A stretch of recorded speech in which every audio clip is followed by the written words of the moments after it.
Good morning, and to our friends joining us abroad, good evening. Welcome to Mirage Talks. Today, we welcome innovation and entrepreneurship professional Danielle Aviran to touch on the topic Beyond Borders, how Israel's innovation redefined diplomacy. Thank you for joining. Let's get started.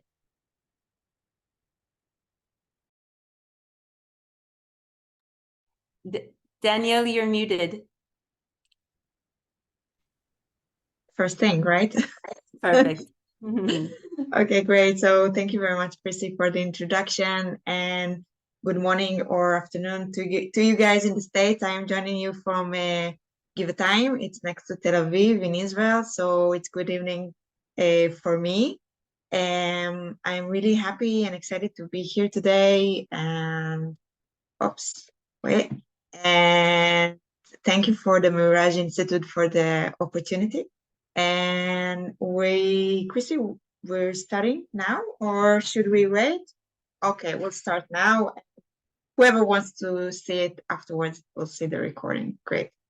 Okay, so I don't know how many participants we have here. Okay, we have a few already. Okay, great. So I will just start with a short question. And before I ask the question, sorry, 1 second.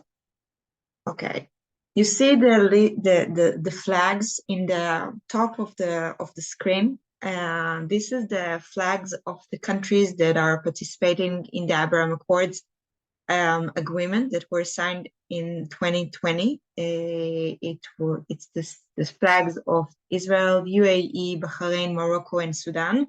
And it's not all of the countries signed on the same day, but it took a while. But those are the countries, and of course with the negotiation of the United States. And I will start with a short question just to warm up. Recent research just went out last week, showed a decrease in trade percentages in the Q4 of 2023 as accepted, right? As most of us thought it will happen. Of course, after the war, Israel was a very, very intense situation. A lot of men and women were recruited to the army, and it took us a while to get together again. And there was a decrease in the trade percentage all over Israel, between Israel and the world. And I will ask a volunteer or someone want to write in the chat or just speak on the mic. If you can draw a line, we have this is the precise numbers, right? We have 4%, we have 18%, we have worldwide decrease in percentage, and we have the Abraham Accords, the Arab world. Someone can draw a line between the numbers, which one, some brave volunteer. Okay, so I will do it for you. These are the numbers, okay? The decreased trade in percentage in Q4 2023, which was one of the most really challenging period in the history of Israel. In total, worldwide, was 18% decrease in trade. And with the Abraham Accords in the Arab world, it was only 4%. So this number has a meaning. It's not just here. And we'll talk about it later on in the presentation, but I want you to keep in mind because these numbers are precious and very important. So I will just short overview of what we're going to speak today. I'll start with changes in the diplomacy world and the role of the diplomat in our world, and moving forward to innovation as a bridge for the new diplomacy with focus on the MENA region. MENA symbolized for Middle East and North Africa.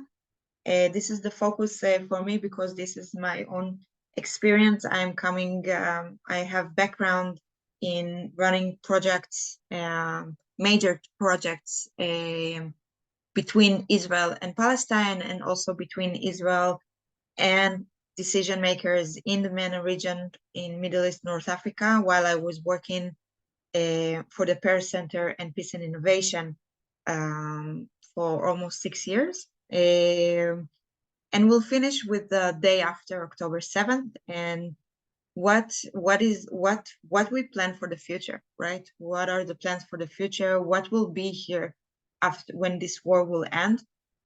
And in this sense, I have to share some important, I think, important message from me that I have in mind that we are facing three layers of dealing with the situation now in Israel and the way we can be active about it. First is the very simple, in a sense, way is to put on uniform and go out for the battlefield and fight. It's an option, not for me. My husband maybe, not maybe. He went to the reserves. And second option is a second layer, let's say, is the civil layers, civil society, volunteering, the emotional layer. That I must say that the majority in Israel really was blown with volunteers and people who wanted to help. And still, we have a long way ahead of us in supporting the society in Israel and also, of course, our neighbors. And the last layer, I think, is the most relevant for me and maybe for the people here today that with us is the economic perspective. This is our mission, as I see it, one of the most important missions in the economic perspective, to be strong, to keep this place famous for being a startup nation, to build up new companies, to grow, to recruit more people. And this is a challenge, but we're going to succeed, of course, with the viewing of the topic of our discussion today. So another short few words about myself. In the last year, I opened my own business. I'm leading innovation programs, consulting to accelerators, business development. I'm a lecturer, and I have also a fresh new podcast. It's still not in the air. It's still in producing, called Beyond Borders. It's about the connection between what we're going to speak today: innovation, business, and diplomacy. Previous to that, I used to work for the Paris Center for Peace and Innovation, as I said before.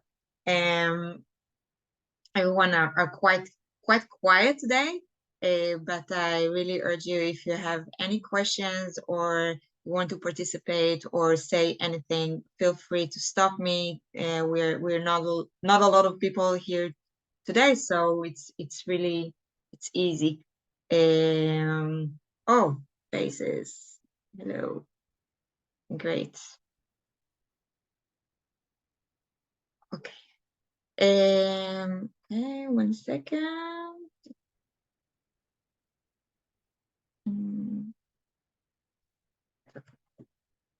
So, what's come to our mind when we think of diplomacy? If someone wants to answer in the chat or let me know what we have in our mind when we think about the diplomat role, about diplomacy, right? We have it from movies, from books, but someone wants to share?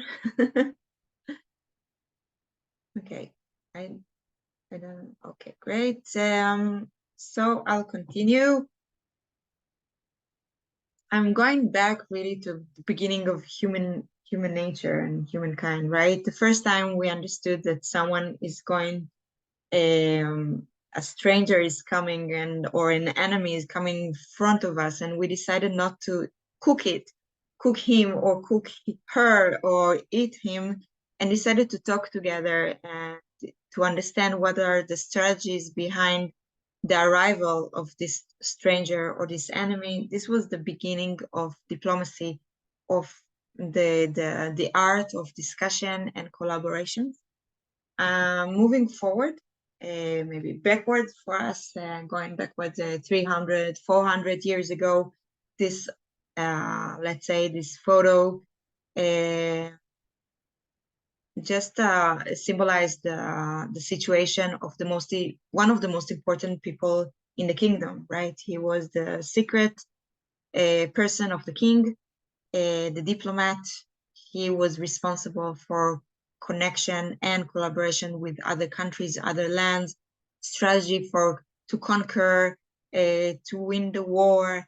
He was extremely intelligent, knew all the secrets. So this is another stereotype of the diplomat.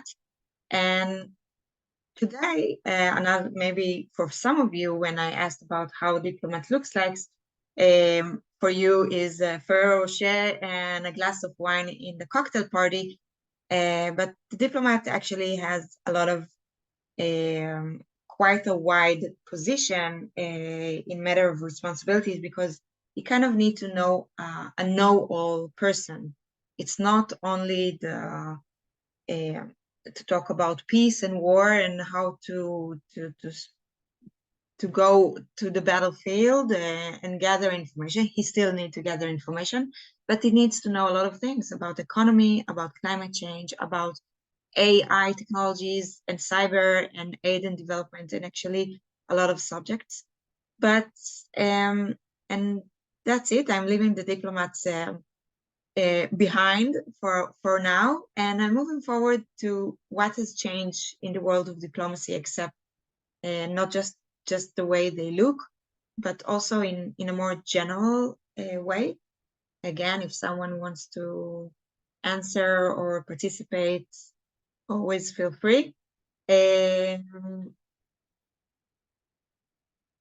First of all, we have the players, right? We saw 2 slides ago about the more centralized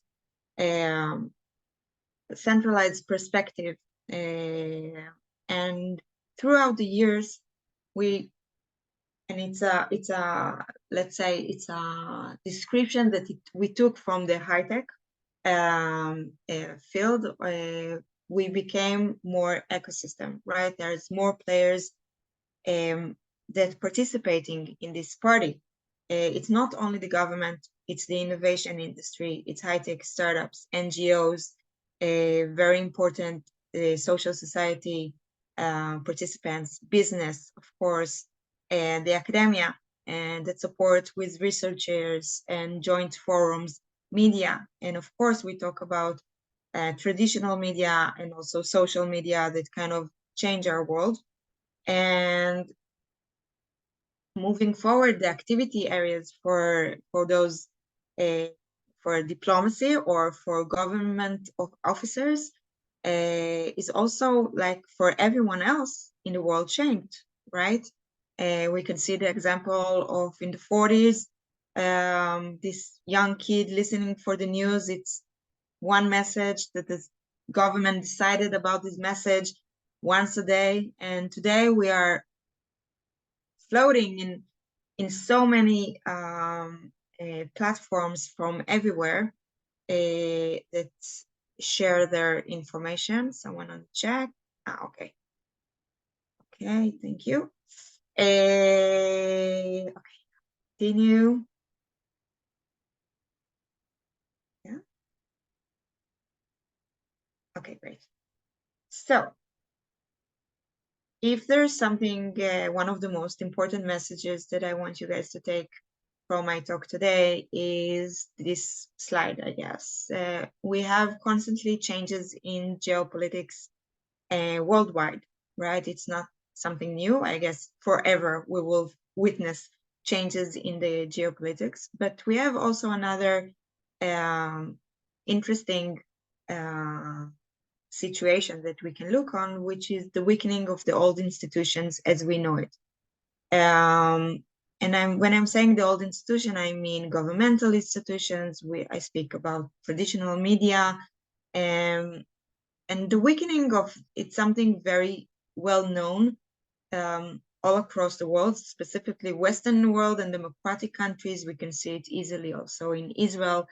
Um, the thing of lack of trust of the people, of the residents of in those old institutions, and that's lead us to kind of a few options to deal with the situation. First one is very natural, and we all facing it, is a place of anxiety and just a bit of fear also, and lack of trust.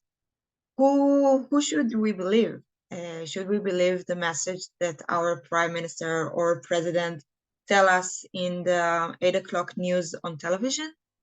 Or should we believe our neighbor that we just met on the supermarket and told us a very important message that he just read 5 minutes ago in one of his Telegram groups? I don't know. I seriously, it's really, we came to the situation that this is a very challenging position. And the other way, so this is something really global, okay? And another way to hold this changes is to look on the more optimistic maybe point of view, and look at it as a new era that leads us to potential collaborations, because the variety of the new players, because the essence, because the area fields of decision making and the importance of public opinion is so important. We can also look at it as a lot of opportunities and collaborations. Now, I'm saying these words, and part of me, and I was getting ready for the lecture today, and part of me is like, it's weird to talk about collaboration with the Arab world. It seems a bit detached from reality and the world that we are facing right now, right? We are facing such a chaotic reality, but what reality also is that we can't allow ourselves to be isolated, and this is quite clear. We can't allow ourselves to be isolated from the Western world, from the States, from Europe, but also not from our neighborhood here, and the Middle East, North Africa. And the Abraham Accords agreements in this sense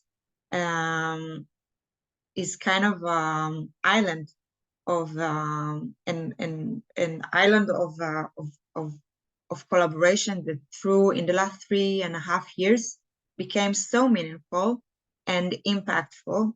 Here in the photo, we see an American guy came in one of the first delegations that came to Israel in Jerusalem.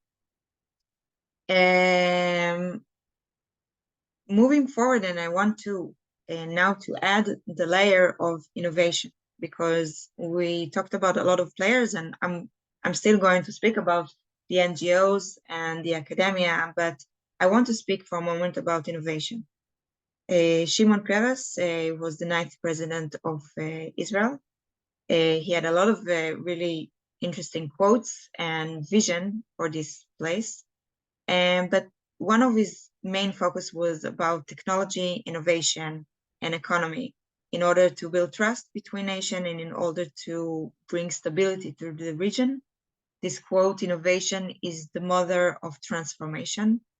And for, I don't know if it's quite quiet here today. I was, my plans were to ask you, what do you think innovation is for your eyes? But I'll continue. Innovation, when you bring technology and you bring flourishing companies that maybe start from scratch or make some problem, or solve some issues and problems in the world do tikkun olam and to make this place a better place. This is innovation as I see it. And the combination and collaborations with the Abraham Accord countries is, again, very important. And I want to jump in and show you some examples to those agents of change. I call them agents of change because what I'm saying is that the technological people, the businessmen, because as soon as we have shared interests in the most pragmatic point of view, right, which is to do business, to earn money, to grow our company, the moment we have shared interest, we're not talking about peace.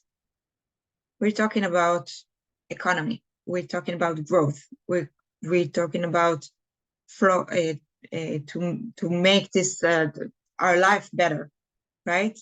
Then as soon we are down to shared interests, things are starting to be a bit easier. And this slide is a slide of really just a glimpse of collaborations and companies that work in the Arab world, following their Abraham Accords and not only. And I will give a few examples.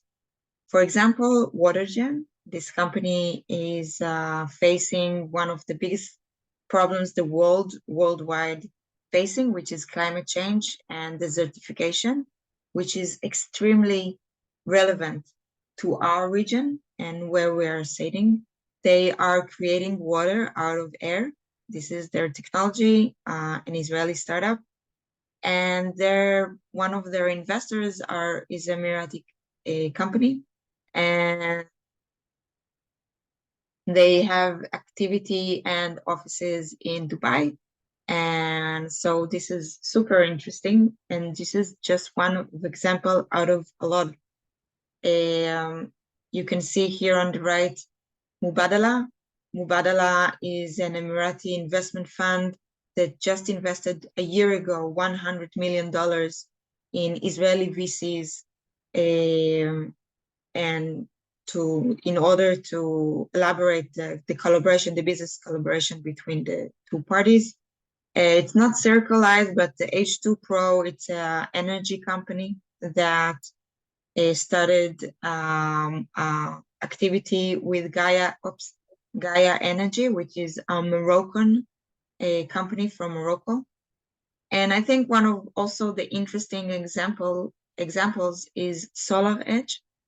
SolarEdge is it's half American company signed in the States, but it's an Israeli-based company with Israeli leaders and workers that in the last summer, just before the war, signed an working agreement with Ajian and Bros, which is a company from Saudi Arabia. Okay, and we still don't have official diplomatic agreements with Saudi Arabia, but we were really close before the war to sign it, and I'm moving forward. Just to have a sense of the Israeli DNA for entrepreneurs, they will always talk about the Israeli chutzpah, right? And chutzpah can be also with a lot of negative associations, let's say too direct, unpolite, rude. Chutzpah is rude, being rude, and that in some cultures is really a big no-no. But I just want to go through a few examples of what making us this characteristic of chutzpah and our DNA. What's inside. What's the meaning inside of it, and how it connects of doing business in the Arab world with our neighbors. So objective circumstance, I'm going to go over it quite quickly. Objective circumstances and optimism. We have our Jewish history, right? Even before World War II and the Holocaust, we struggled as Jewish people all over the world to actually to live our life and our religion. And also since, of course, the Holocaust, and since Israel was established, we are in an ongoing fight to be here. But we're still optimistic, and this is one of the characters that built this DNA of to overcome everything and to rise again from everything. And when we start a startup or we start some company or initiative and we build something from scratch, this is part of our motivation. Being tachles, again, in some cultures, it's one of the main chutzpah examples, right? Being too much direct, too much efficient, maybe too much, but tachlis come from the word tachlit in Hebrew, which is like the essence, the core of things, not to talk about surrounding different areas, just go direct to the point. The military service, a very important thing that Israelis, most of us go to the military, mostly men in the battlefield, but also women, and to work under pressure, and also to the state of mind in the military service. The Israeli military service is quite unique, not to be a yes man, never to be a yes man, to be creative, to think about other alternative, other options to, in order to succeed in what we're doing. Last but not least, because there is a very long list of those subjects that create our DNA as entrepreneurs, but I will finish here, is the ecosystem, the entrepreneurship ecosystem, and the tolerance to failure. The Israeli ecosystem is extremely unique. Of course, there's always competition between people and between companies, and not everything is perfect, but the entrepreneurial ecosystem is quite amazing, very supportive. You will always find someone to consult with, to support you, to mentor you. I think it's also something very community ways, maybe a Jewish thing to support each other.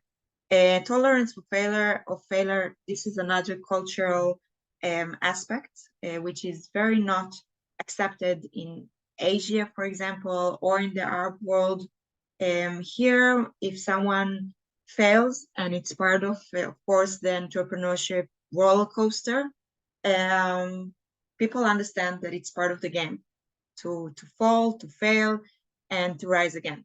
And I continue, and I want to just, let's see, have 15 more minutes, so I'll try to go over quickly and to finish with some updates of our relations with our countries in the neighborhood. But before that, some examples. Meet Netanel and Ramadan. Again, if someone wants to participate and tell me who is the Netanel and who is Ramadan, that will be great. Someone wants to answer. Okay. So Netanel is the guy on the right hand. I don't know if you can see, but he has black kippah, yarmulke on his head. He grew up in Bnei Brak, which is an ultra-Orthodox city in the middle of Israel.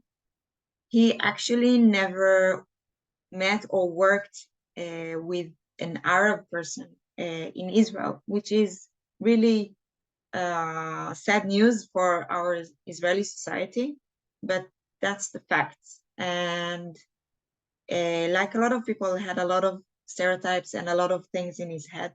Ramadan is a sweet guy from Iraq. He comes from the Kurdish Iraqi community in Iraq, and we all met in Jordan a year and a half ago in the summer.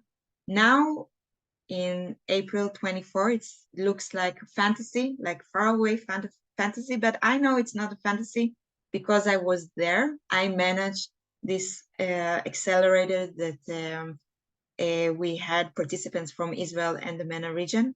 And for 3 days, we worked together. We tried to answer a challenge with mentors, with judges, with technology.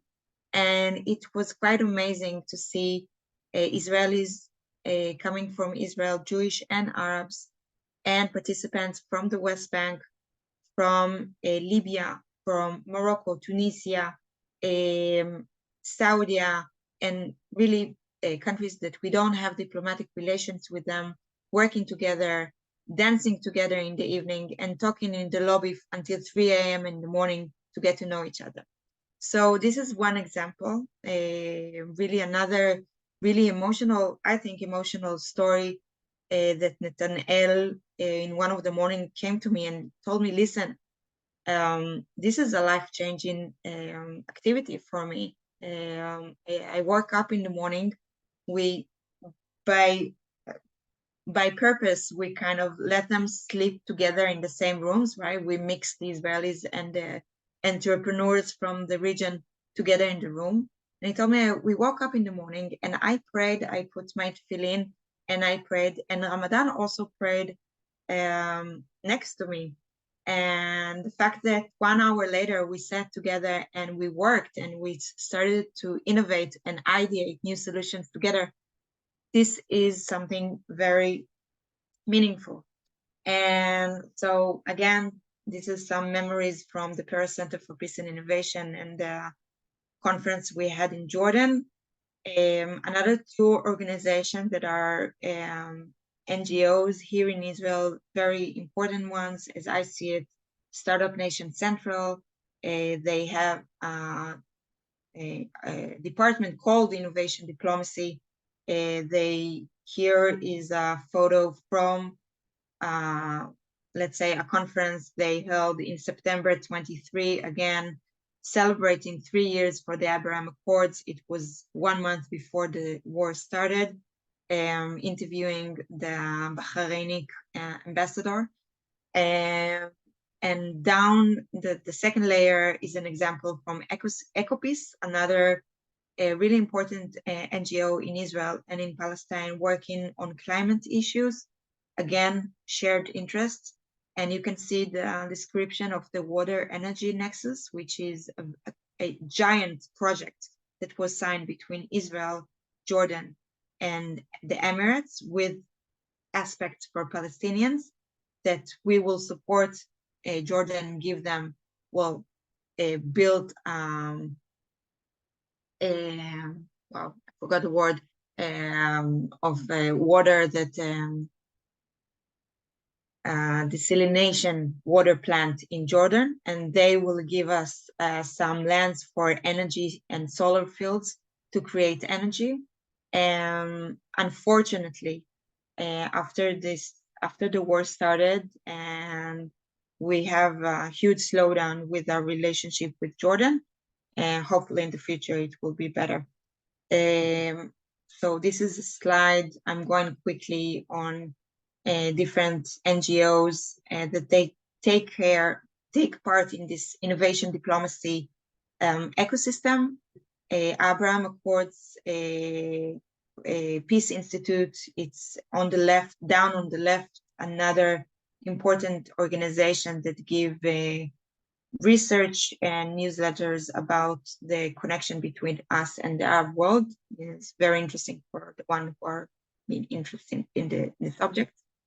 A slide that presenting a little bit about the semi-governmental organization and research centers who are relevant to what we speak here today. Of course, the Israeli Innovation Authority, the Foreign Trade Administration, that they have people and diplomats all around the world that exposing the innovation, the Israeli innovation to the world. Abba Eban Institute in the Reichman University that talk about the new diplomacy.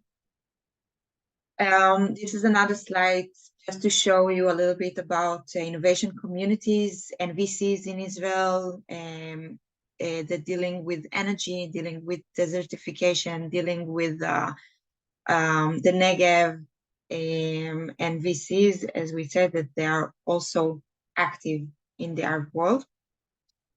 And now, really, I have a few minutes left, and I will jump to the last part of my talk today, And this is a short overview of what we have, the relationship we have with our neighboring countries in matter of, let's say, trade and cooperation. It's not a secret. We have a huge problem with public opinion all around the world, especially in the Arab world right now. It's really, we're not in a good place. I can say both on Egypt and Jordan that the relationships went backwards a lot. And for example, the Nexus project that EcoPeace leads, with the government, of course, for now is on hold. But again, I truly believe that after the war will end, or things will be a bit calm, things will start to get back to business, let's say. West Bank, I'm not going to express a lot of words because it's extremely political. We are in a very sensitive situation right now. For example, and I'm not talking about Gaza, I'm talking about the West Bank. In the first few months, most of the workers from Palestine that came usually daily to work in Israel, all the borders were like locked, and also Israeli, let's say, farmers and the industry suffered from it, that we didn't have enough workers in Israel. But of course, the Palestinian economy is in a huge crisis out of this war with Gaza. And hopefully things will be a bit better in the future. Morocco was really, in the last year and a half, was 2023 was the most flourishing year according to last research from the Abraham Accords Institute, from between Israel and Morocco in matter of trade. But since October 7th, again, there is a slowdown in the relationships, and everybody waits and start to think about the next things to do together. But for now, a lot of businesses are on hold. UAE and Bahrain. Well, Bahrain is if UAE country is quite small, Bahrain is even smaller. Really, it's a tiny country. So there is trade between Israel and Bahrain, but on a low scale. UAE is really a huge success story. In only 3.5 years, there is 5,000 people, Israeli people, that relocate to Dubai and Abu Dhabi and open their activity over there. As we saw in the first slide, right? We saw the increasing 16% increasing year over year in 2023, 4 billion. Okay, the trade among the accord country broke new records, and we saw the differences that the decrease in Q4, it was only 4% with the Abraham Accords countries compared to 18% decrease overall trade. Okay, and if we go before that, Q1 and Q3, Abraham Accords trade was up to 24% year after year, which is amazing. We can see a little bit of numbers between 20 and 23, really going up in matter of trade between Israel and the Abraham Accords countries. And I will, this is a summary of what I spoke here today with you guys, a little bit of what we went through. Okay, so changes in the world of diplomacy and innovation as a change agent, and a lot of opportunities for new collaboration. The fact that we have multiplayers that promote cooperation. And actually, it's a huge potential once we have the values of innovation, of technology, of creating something new and cooperate. And as soon as we'll have those agreements and to tie the connection between the people to people with in the more moderate countries, which is the Gulf countries, Morocco. Next, we'll see what happened with Saudi Arabia. We were really close to sign an agreement, but I don't think it will be in the near half a year, 1 year, for sure, until the war will end. So now, yes, we have a slowdown and kind of a break. There is still business going on, but under the radar, no delegation, no receptions, no parties. No, now we're really in a delegate position. But first of all, the fact that none of the countries decided to cut the agreements between them and Israel. This as standalone is the most, I think, one of the most important messages. And it's not that they decided not to cut the relationship. They continued the business and working together, but let's say quietly and under the radar. So I'm finishing my talk today with an optimistic message that we need more support from each and every perspective, if it's civil society and NGOs, from research centers and academia. We have plenty of things to do together, and in order to make this place a more stable place and a secure place for all of us, because we're not going anywhere and nobody's going anywhere, as we all know. And that's it. If you have any questions, if you want to contact me in order, I'm dealing with the Israeli ecosystem, and I'm doing the connections also with the area of the Arab world, accelerator consultant doing lectures. Feel free, text me, meet me in any available platform, and I'm here for you. And thank you. Thank you, Danielle, so much. I really appreciate that. That was a very enlightening lecture. Definitely much needed in today's world that we're living in. So thank you so much for that. Let's open Q&A. Great. I believe Ariel has a question.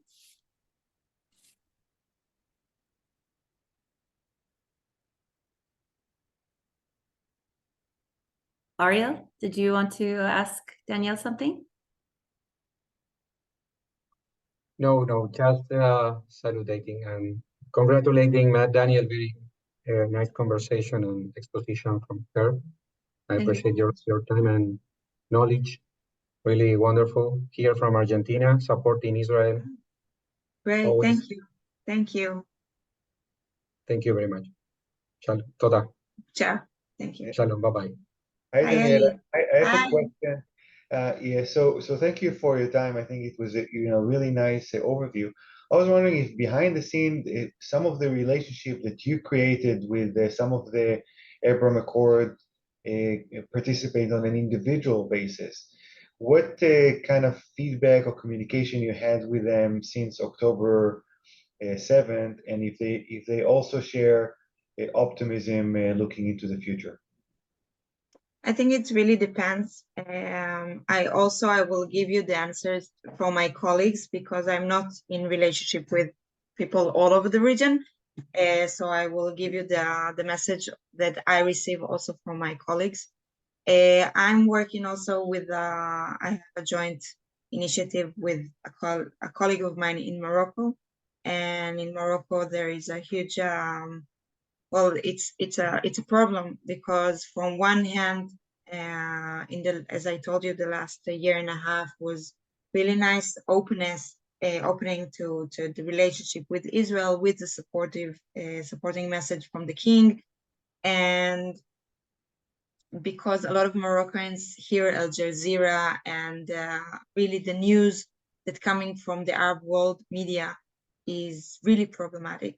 So the message coming from Morocco, for example, is let's take a break, okay? We're not finishing our relationship. We're not your ex-lovers. We're in touch, but let's continue when this whole thing will end. This is, for example, I think I can say really, rough from Morocco side. Emirates, again, it's something that the government a lot of time kind of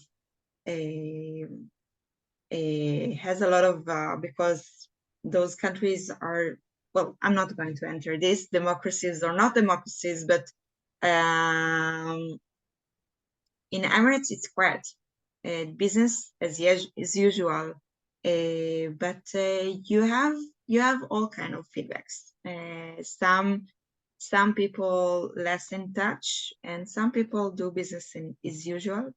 Bahrain, for example, is a bit, well, it's less. Well, I think the Emirates is the most, it's the best kind of in the spectrum. Maybe afterwards Bahrain, afterwards Morocco, Egypt and Jordan. Really, it's a mess. People not answering emails, ignoring the Israelis. It's really problematic situation. Again, I'm not that pessimistic. It will take time. It will take time. It will take a year, 2 years, but I'm still optimistic. Thank you.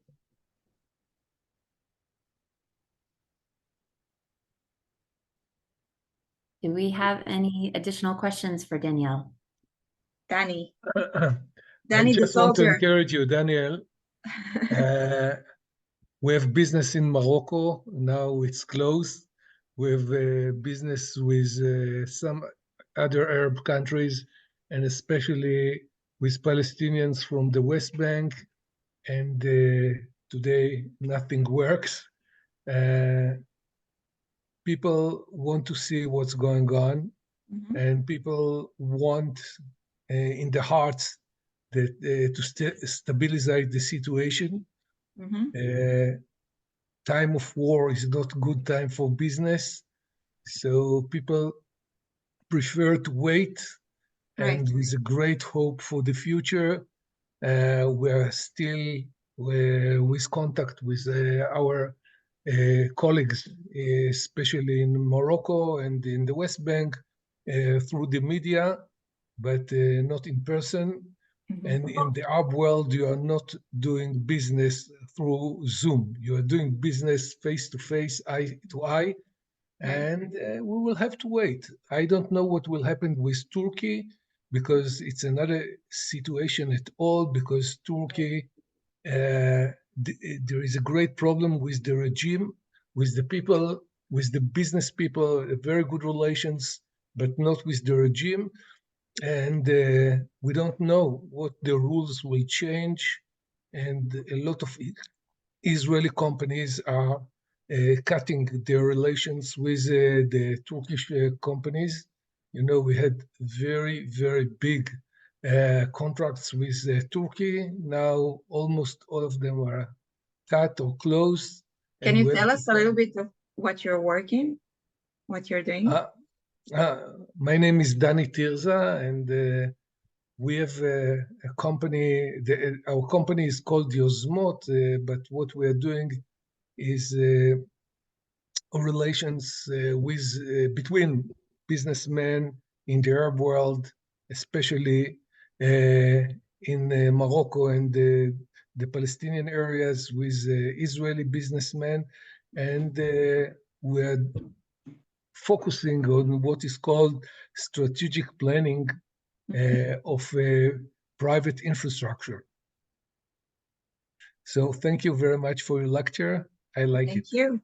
If you liked it, and you as a businessman work in the Arab world with Palestinians, Turkey and Morocco, so I'm glad, and that I'm not talking bullshit, right?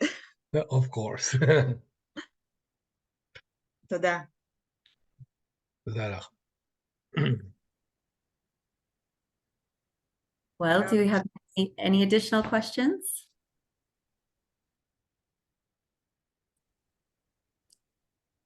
Okay.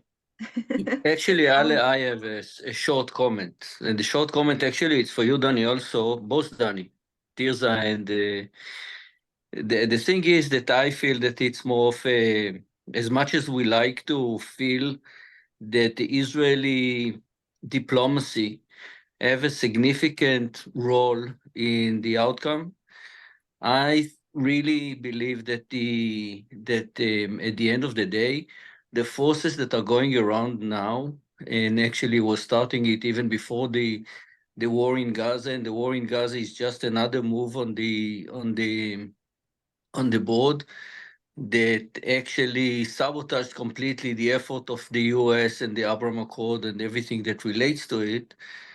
And we found ourselves exactly where the bad guys, will call it, on the other side of the force, expected us to be. And unfortunately, we are there.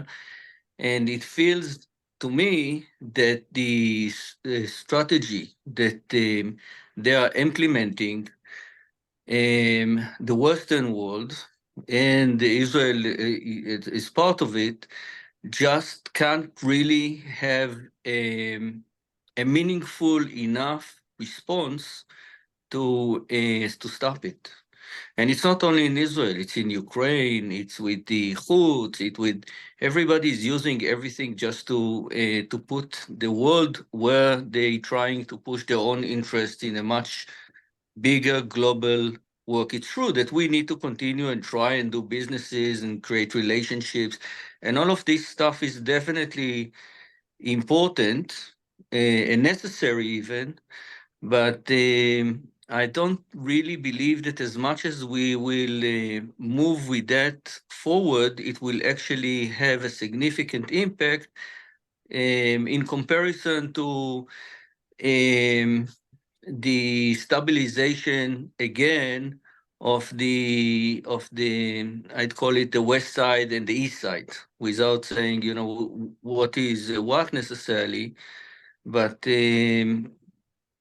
I think we really are small and too small to really have a significant impact on it. Mhm. Thank you.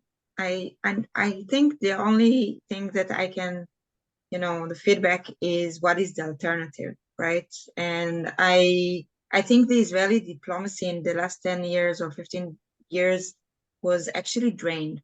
The Ministry of Foreign Affairs, the way our, let's say, our official government, the whole strategy was not good enough throughout the years. It's not something that is booming right now. It's booming right now all around the world. The messages, the horrible messages that Hamas leads and the pro-Palestinian leads all over the world against Israel, but it's something that we didn't give a response for so many years. It's not something new, right? In university in the States, and so it's something that, and as I said, the Ministry of Foreign Affairs was drained in the last years. So a lot of things changed in the last years, and I truly hope that a lot of things will change from now on. The way we understand ourselves here, well, I don't want to go deeply into politics, but I will say something about doing business and collaborations, right? First of all, the numbers show us differently. The numbers show us that in the last quarter of 2023, which was after the war started, from October, November, December, there was decrease of only 4% if you compare it to the trade and business that Israel has with the rest of the world.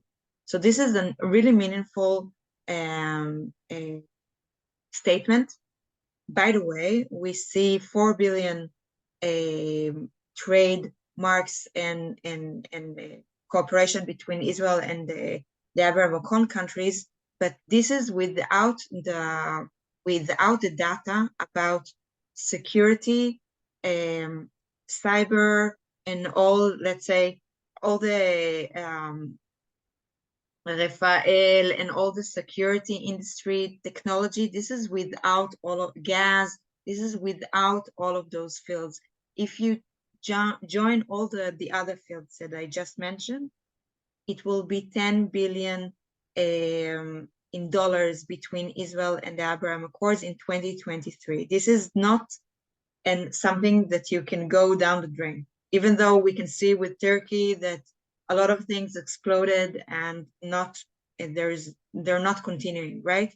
I do think and agree with you that it's very sensitive, very, very sensitive situation. And this is the money time of the Abraham Accords agreements. There was a delegation, Israeli delegation in Doha, in Qatar, in 2004.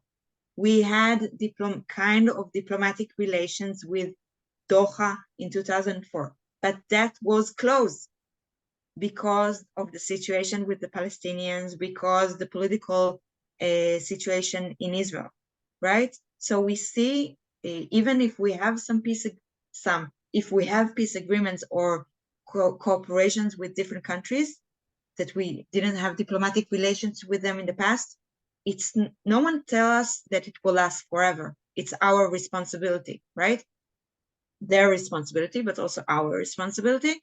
And we want it to succeed and we want it to stay stable. So we need to do everything for it to that we will have relationships with moderate countries in the region. We have to. And so I really hope that if we see the numbers from the last Q4 of 2023, that it's not going to the drain. We have a slowdown. Nobody say we don't. But we have a slowdown also with the rest of the world. So hopefully, and I'm pretty sure that things will be better. It just will take time. Well, I want to say 2 words about the Israeli public diplomacy that is in a great problem these days. I just came from 2 weeks in the United States.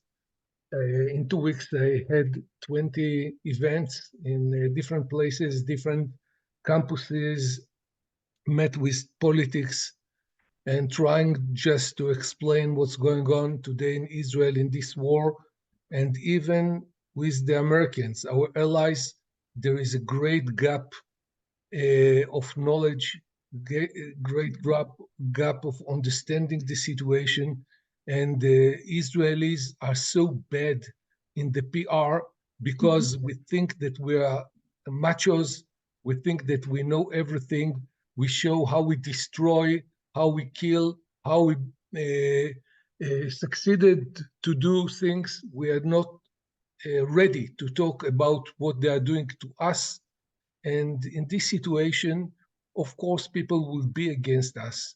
And Israel have to change the public diplomacy if we want people to stay our allies, even in the Western world. So, of course, in the Arab world as well.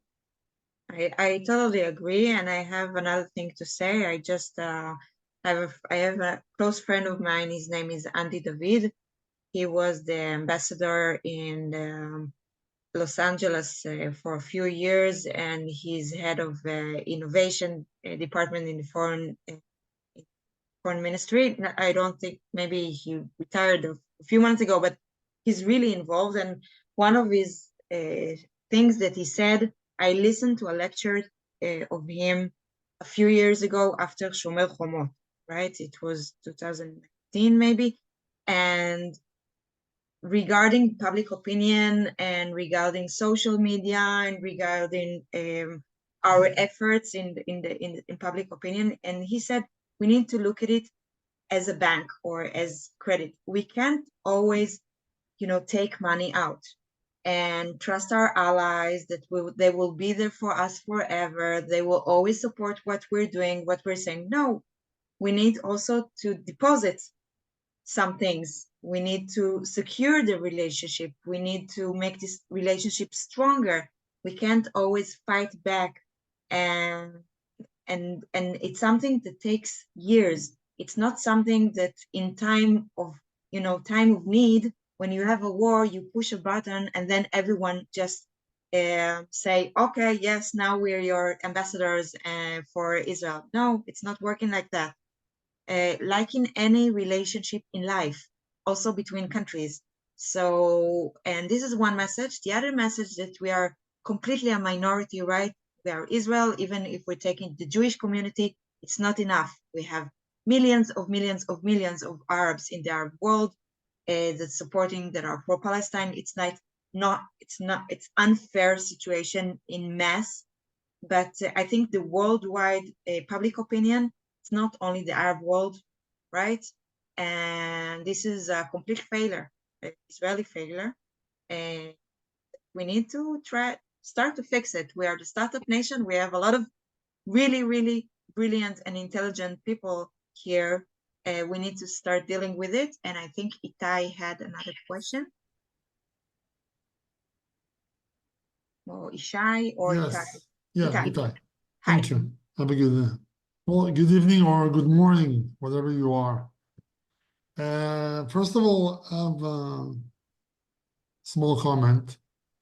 Basically, and probably Danny knows it, when you deal with Middle Eastern populations, money is not always the objective, especially not those populations that coming from UAE, for instance. Israel is not the bigger market, not the biggest market for them. Sentiment, emotion influence a lot more. But my question is for you: if you have a company that can actually contribute to a relationship, good business relationships nowadays, would you recommend a company to start the connections or to wait?